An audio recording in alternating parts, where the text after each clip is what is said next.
তাৰ পিছত বা সৰজমিনভাৱে চোৱাৰ পিছত ONGCৰ লগত আৰু ভাৰত চৰকাৰৰ পেট্ৰলিয়াম দপ্তৰৰ লগত আমি নিৰন্তৰ সম্পৰ্ক ৰাখিছোঁ আৰু গোটেই ঘটনাটোৰ ওপৰত মোক ব্ৰিফ কৰিবৰ বাবে ONGCৰ চেয়াৰমেনো মোক আহি সাক্ষাৎ কৰিছিলে যোৱাকালি।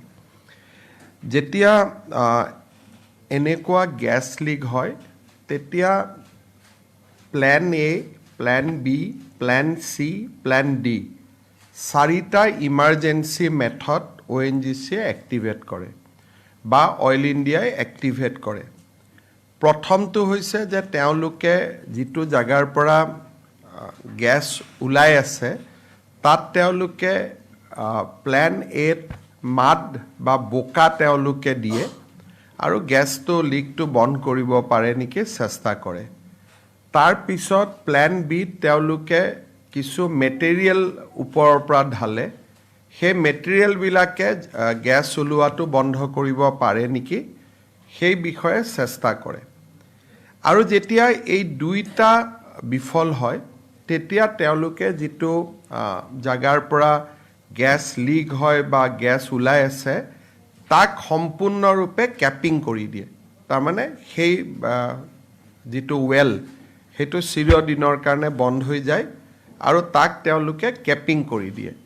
কেপিং কৰাৰ কাৰণে তেওঁলোকে লিড আদিৰ দৰে ডাঙৰ মেটেৰিয়েল দি এখন প্লেট বনাব আৰু সেই প্লেটখন ওপৰৰ পৰা পেলাই দিব আৰু যিখন প্লেট বহুত হেভি হয় আৰু সেইটো সদায়ৰ কাৰণে যিটো আমাৰ ৱেল আছে সেইটো বন্ধ হৈ যায়।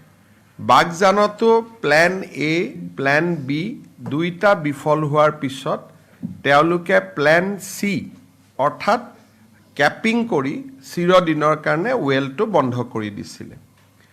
ONGCয়ে আজি ৰাতিপুৱা আমাক জনাইছে যে তেওঁলোকে প্ল্যান A আৰু প্ল্যান Bৰ জৰিয়তে এই গেছ ৱেলটো তেওঁলোকে মেনেজ কৰিব নোৱাৰে আৰু দুইবাৰ চেষ্টা কৰিও তেখেতসকল বিফল হ'ল। সেইবাবে এতিয়া ONGCয়ে গোটেই গেছ ৱেলটো বা যিটো ক্ৰুড ৱেল আছিল বা যাৰ পৰা হাইড্ৰ'কাৰ্বন ওলাই আছিলে সেই গোটেই ৱেলটো কেপিং কৰাৰ বাবে সিদ্ধান্ত লৈছে। আৰু কেপিং কৰাত তেওঁলোকক সহায় কৰাৰ বাবে আমেৰিকাৰ পৰাও বিশেষজ্ঞ দল আহি উপস্থিত হৈছে। আৰু এই গোটেই কেপিং প্ৰক্ৰিয়াটো অহাকালিৰ পৰা আৰম্ভ হ'ব। ই 5-6 দিন লাগিব, যিমান কেইদিন লাগে।